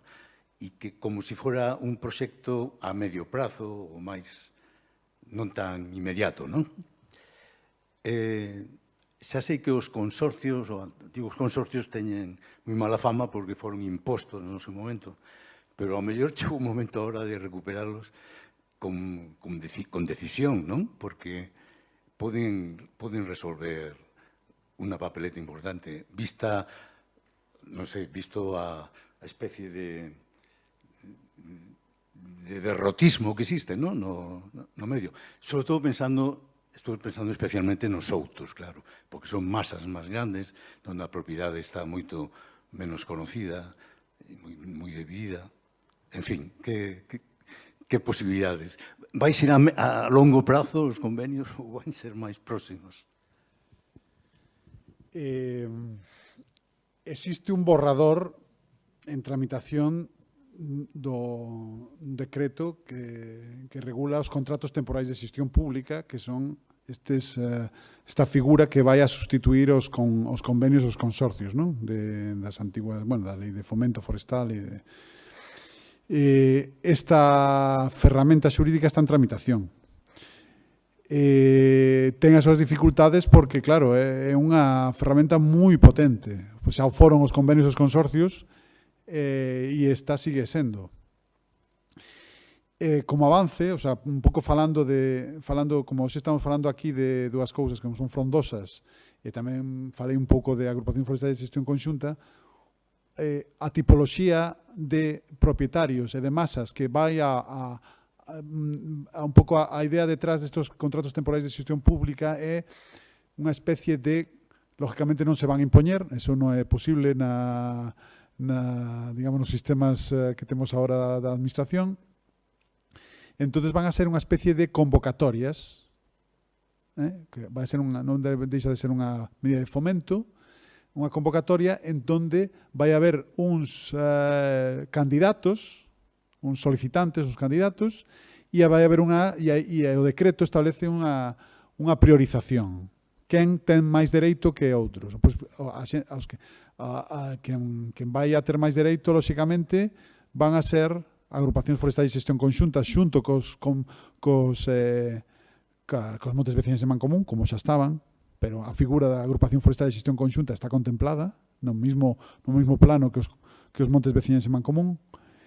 E, lóxicamente, dentro dos grupos de especies, as que máis se van a favorecer van a ser as frondosas autóctonas, lógicamente, e entre elas o castiñeiro. De feito, hai iniciativas, hai polo menos 5 agrupacións forestais de xestión conxunta constituídas en varios concellos, algúns deles en Lugo, que un pouco a idea detrás de todo eso é que sexan das primeiros contratos de temporais de xestión pública que se establezcan, que son soutos que teñen detrás unha agrupación de forestais de xestión conxunta constituída xa inscrita, e a administración vai a investir para a xestión desos soutos, non? Para conservalos, manter as súas capacidades productivas, que son, lógicamente, son soutos tradicionais de castaña, e aí se vai a... Todo isto require impulso xurídico importante, porque non é fácil convencer a xente de fora do sector forestal da importancia dos contratos de temporais de xestión pública e dos convenios dos consorcios, que todo o mundo pode ter unha opinión sobre eles, pero foron unha ferramenta clave no desenvolvemento forestal de Galicia, para ben e para mal, para as dúas cousas. E isto, a xente que traballamos en isto o temos super claro, pero convencer a outros non é tan sinxelo. Entonces, sí vai haber contratos de temporais de xestión pública con frondosas, prioritariamente, sí vai haber contratos de temporais de xestión pública con castiñeiro, prioritariamente, sí vai haber contratos temporais con agrupacións forestais de xestión conxunta. Non vai haber contratos temporais de xestión conxunta con propietarios individuales, eso sí que non, porque non ten sentido. E estes contratos queren fomentar esa parte do Monte de Galicia que ten máis dificultades desde o punto de vista económico, que son normalmente os pequenos propietarios, o minifundio, sempre que se agrupe, e as frondosas, entre elas o castiñeiro, como especie, digamos, especial, con unha política específica dentro da política forestal.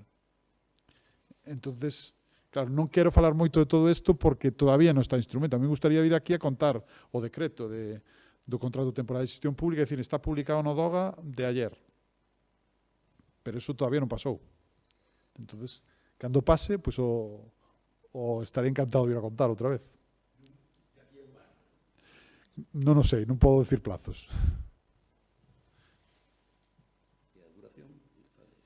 Os contratos, en principio, teñen unha duración de 10 anos prorrogables, pero vai haber un debate, lógicamente, non van a ser non van a ter as características, entre comillas, indefinidas dos convenios dos consorcios. Eso non pode ser. Hai que evaluar as cousas periódicamente, senón, pois, o sea, isto ten que ser unha ferramenta un pouco que non volva a tropezar en determinadas cuestións que non foron exitosas dentro dos convenios dos consorcios, non?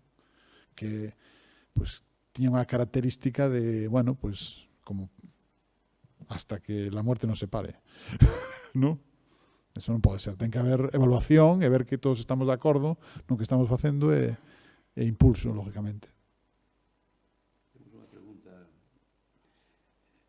Pois, unha persoa que nos está seguindo online, dice, as agrupacións forestais básicas teñen que estar lindando entre sí ou poden estar en diferentes partes do territorio? Supoño que se refira ás parcelas que se agrupan. Sí, a resposta é que non teñen que colindar. O sea, poden as agrupacións básicas, nin as territoriais tampouco.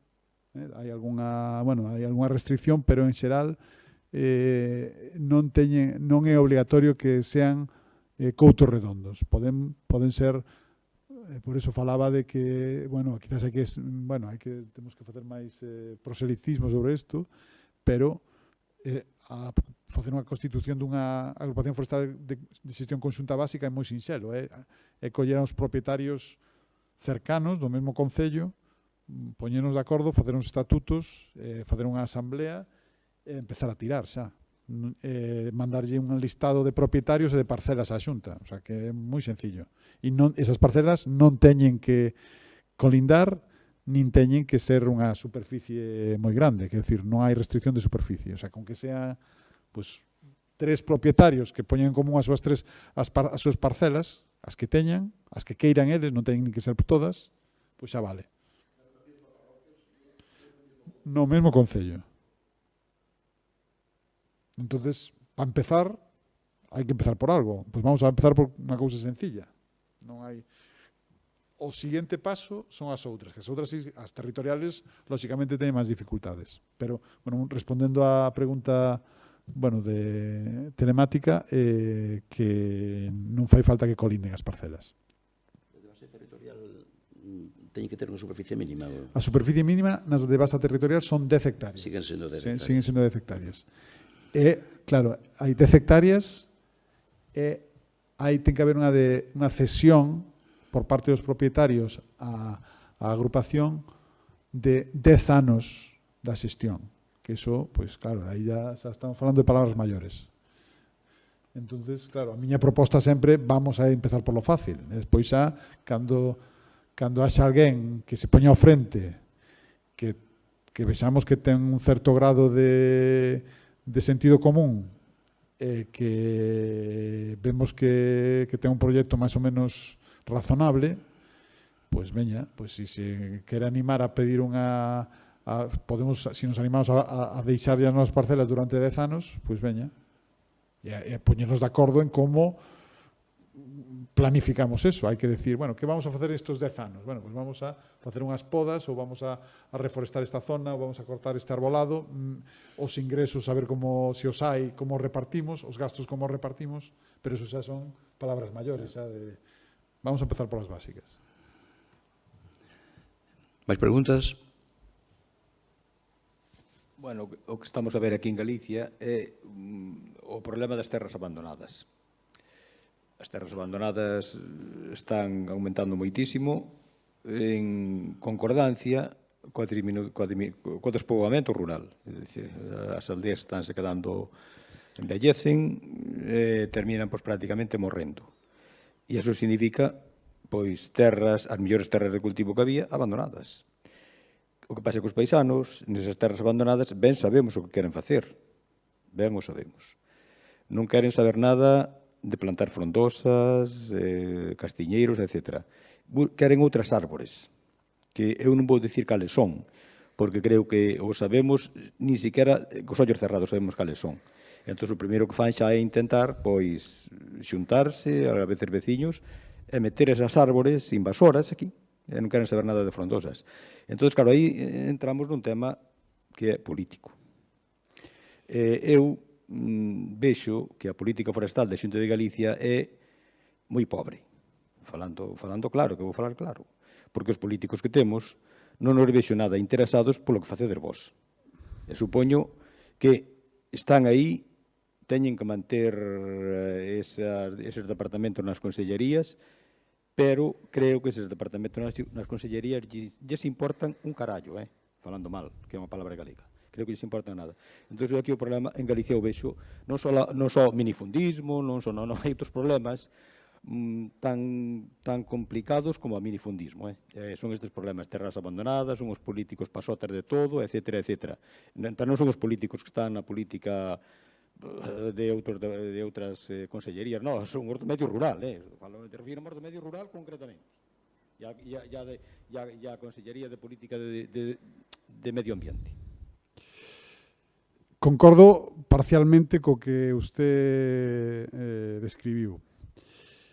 Pero eu se veño aquí a falar da parte técnica e de como pensamos que se deben facer as cousas. Lóxicamente, hai unha parte política que tamén toma as decisións en función dun sistema democrático no que hai unha... Entonces, eu aí non entro. O que si podo decir é que lóxicamente promover as frondosas é máis difícil que promover o eucalipto. Eso está clarísimo. Eso pues, non estou revelando nada que non sepamos, non? Pero, bueno, eu creo que hai un consenso generalizado, o sea, tamén non hai que poñer especies unhas en contra de outras. Vamos a promover as frondosas, que é o que temos que facer. Bueno, pois o eucalipto, pois tamén temos que, lógicamente, ahora mismo hai un debate público sobre todo eso. Claro, hai posturas dos dous lados e cada unha ten as súas razóns para esgrimilos. Claro, hai moita xente que di que favorable ao eucalipto e outra que non. Pero vamos, eu creo que personalmente é mellor ter, o sea, como idea general, é mellor ter unha postura propositiva sobre as frondosas e tratar de fomentalas. Bueno, los que del eucalipto, pues que eles que se defendan. Xa está. E os que temos unha postura favorable sobre as frondosas temos que defendela e enseñala, porque eu creo que é moito máis que hai un consenso generalizado. O sea, os do eucalipto tamén lle gustan as frondosas. O que pasa que pues hai que enseñarlle o camiño.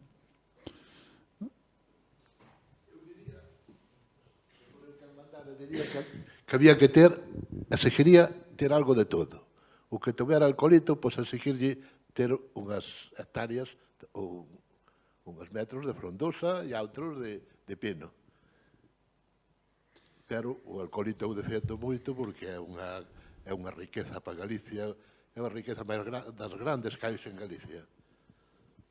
E de invasor, nada.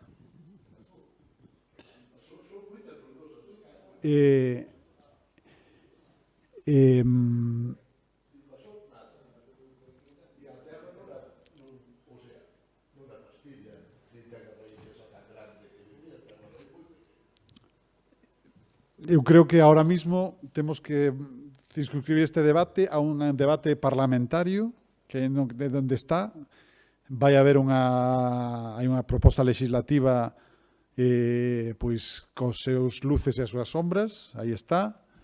Vai a empezar a funcionar o 1 de xaneiro, porque lógicamente hai unha maioría política que a propuxo, e todo eso tamén se pode ir modulando, quero dicir que non se acaba el mundo el 1 de enero de 2026, Quer decir, que hai cousas que van... E hai tamén un documento moi importante, e aí está parte da clave da cuestión, que é o Plan Forestal de Galicia, que fala de como se ten que xestionar o eucalipto hasta 2040. E iso está escrito e hai un certo grado de consenso sobre como se ten que levar ese tema.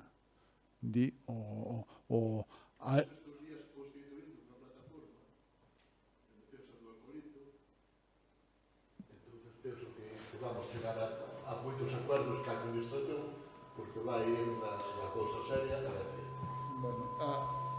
Eu os emplazo a todos a ler, creo que o punto 1 ou 3 do Plan Forestal de Galicia, e explica a folla de ruta do eucalipto hasta 2040. E eso, eu creo que hai un consenso sobre eso político, porque eso foi votado no Parlamento e con unha amplia maioría, máis importante, Por arriba. A pesar de que non lle gusta moita xente que non ten ningún alcoholito. Claro, a mí non me gusta nada os alcoholitos, mas fica dos outros. Dice un amigo meu. Pero nos niñas gustan. Bueno, temos que ir terminando. Hai unha pregunta máis no chat.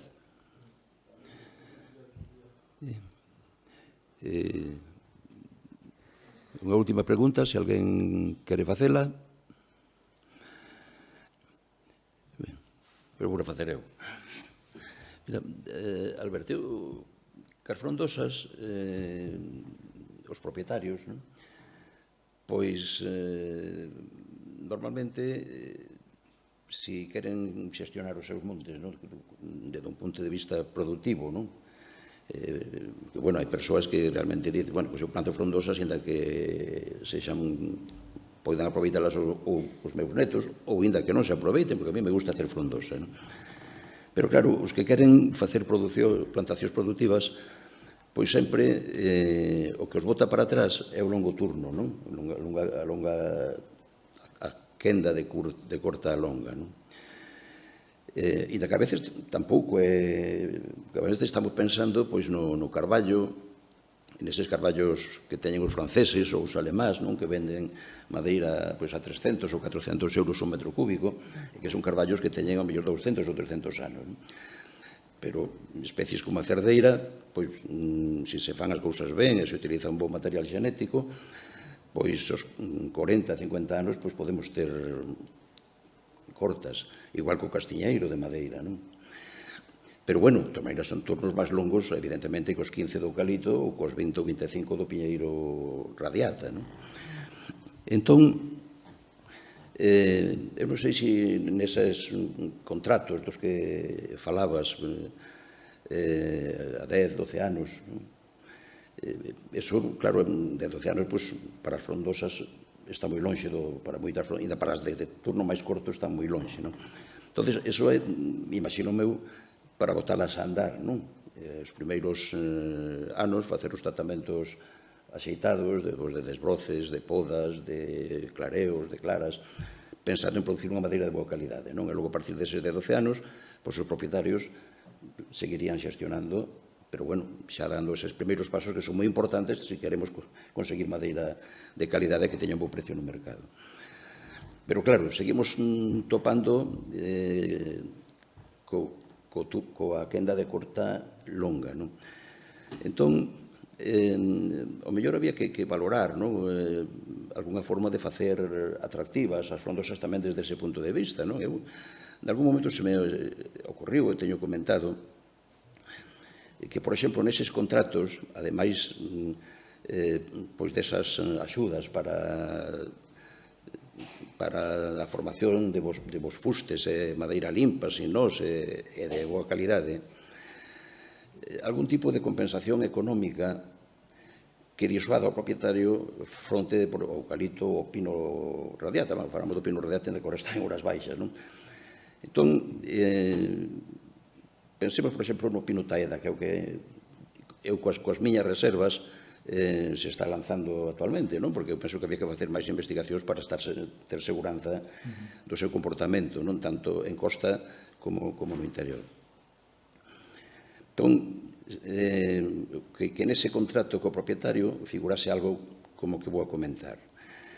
Que os 20 anos que sería cando cortaría o pino insigne, que si fixera a operación de pino insigne, pois a administración pois faría unha entrega económica, por exemplo, do 50% do rendemento económico que conseguiría se plantara piñeiro. E logo, aos 40 anos, cando corte, por exemplo, o castiñeiro, supoñendo que sexa un castiñeiro de madeira, pois o propietario lle devolve á administración o que lle adiantou na mitade do turno para disuadilo de que plantara unha especie de crecemento rápido.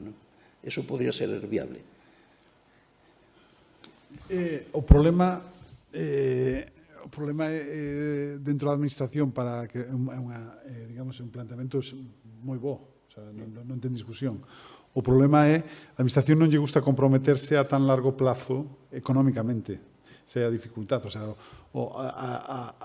os convenios dos consorcios foron unha excepción nun momento dado da historia de España, pero non é fácil reproducilos con esquemas como que ti planteas. Non é tan sincero, non? Porque ahora mismo calquer departamento de Facenda si se plantea facer eso, que habría que facelo, lóxicamente, bueno, as dúas fontes de financiación principales que temos fondos europeos, que teñen unha periodicidade determinada, os programas operativos, son pois, menos de 10 anos, ou ir a fondos propios da Xunta, que esos, aí nadie discute nada, ¿no? Aí son cartos dos galegos, impostos dos galegos, que se invirten en eso, ¿no?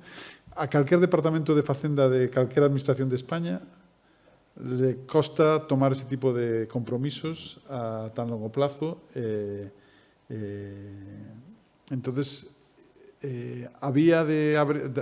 para poder abrir esa vía, temos que primeiro ir con algo como son os contratos de xestión pública, que se parecen ao que había unha legislación anterior, tentar convencelos de que temos que actualizar esa legislación antigua, que temos que ter unha legislación propia de Galicia sobre contratos de fomento forestal, e logo aí, con esa vía, e con un fondo que ven asociado, que é moi importante, que hai uns fondos de mellora, con todo o tráfico económico que vai haber nesos contratos, aí vai haber uns fondos que, en principio, están asignados para cuestións forestales. Entonces, aí podría entrar a vía de empezar a pensar en este tipo de cousas. No mismo contrato, no mismo decreto hai dúas cuestións. Hai o contrato en sí, como se cale o contenido, quen son os destinatarios, canto tempo se vai a aplicar, que tipo de actuación se van a financiar, e hai unha segunda parte que é o fondo de melloras, que é unha bolsa de cartos que teóricamente está derivada dos fluxos de caixa dos contratos que van a estar asignados ao mundo forestal en Galicia. E aí podría entrar esa vía. Pero temos que avanzar na parte de ter ese interna. Isto non é fácil porque convencer a outro, claro, son figuras que parecen no mundo forestal as vemos como super consolidadas, os convenios dos consorcios, e os vemos como con toda a naturalidade, porque levamos decenas de anos con eles, veñen do ICONE, veñen do patrimonio forestal, pero leválas a mundo moderno e a legislación de Galicia non é tan sinxelo, porque a xente o ve como, pero isto que me estáis contando? O sea, estes compromisos, como que a Xunta que se vai a comprometer por tantos anos? E entonces, hai que avanzar. Moi ben, pois chegamos ao final desta edición número 36 das Xornadas Luisa Sorei. Queremos rematar agradecendo a Alberte que nos acompañara, que nos explicara a estrategia das frondosas da Consellería de Medio Rural, a todos os relatores que foron pasando por aquí estes días.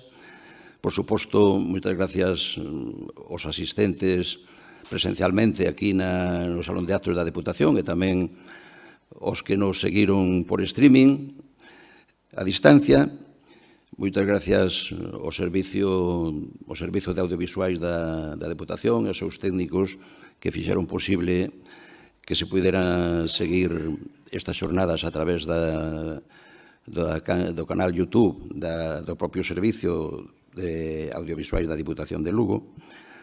Gracias tamén a José Luis, o conserxe, que está sempre pendiente do que pasa por aquí e se necesitamos algo.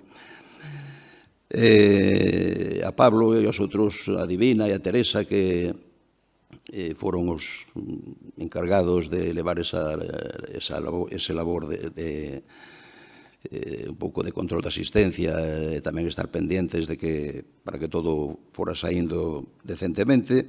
E, por suposto, moitas gracias á Deputación de Lugo, que nos cede este salón de actos para desenvolver estas xornadas, que nos permite que o Servicio de Audiovisuais poida retransmitilas a través do seu canle YouTube e, por suposto, tamén porque a Deputación, a través no marco dun convenio coa Real Academia Galega de Ciencias, financia estas xornadas. Así que, moitas gracias. Para no que ven, se chegamos aló, teremos outras, aínda non pensamos o tema. A verdad que me esquecín, pero pensaba este ano pasar unha especie de enquisa con distintos temas para que os asistentes votaran. Pero, bueno, este ano xa se me pasou. Mais nada, seguimos a súa disposición na Escola Politécnica Superior de Lugo, se queren consultar algunha cousa ou comentar calquer cousa en relación con todos estes temas do mundo forestal. Moitas gracias e boa noite.